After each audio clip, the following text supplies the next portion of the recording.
தாய் தமிழ் உறவுகளுக்கு வணக்கம். 64 வயதில் முதலமைச்சராக பதவியேற்கின்றார்.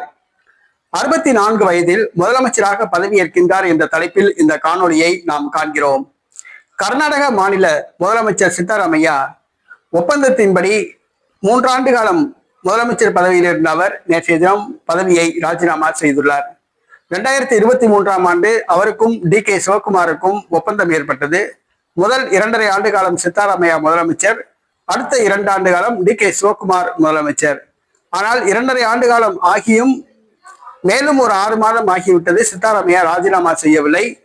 சிவகுமார் போர்க்கொடி தூக்கினார். காங்கிரஸ் கட்சி அறிவுறுத்தலின்படி நேற்றைய தினம் தனது முதலமைச்சர் பதவியை ராஜினாமா செய்தார் சித்தராமையா. சிவகுமார் தனது 64வது வயதில் ஜூன் மாதம் 1ஆம் தேதி புதிய முதலமைச்சராக பொறுப்பேற்கிறார்.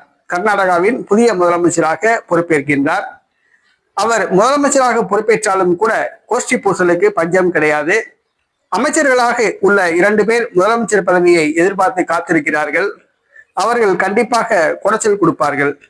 மீண்டும் கர்நாடக சட்டசபை தேர்தலில் காங்கிரஸ் வெற்றி பெறுமா என்பது கேள்விக்குறி. ஏனென்று சொன்னால் கடந்த 3 ஆண்டு காலமாக ஆட்சியில் இருந்த காங்கிரஸ் கட்சிக்குள் ஏகப்பட்ட கோஷ்டி பூசல்கள். தற்பொழுது சிவகுமார் முதலமைச்சராகிறார்.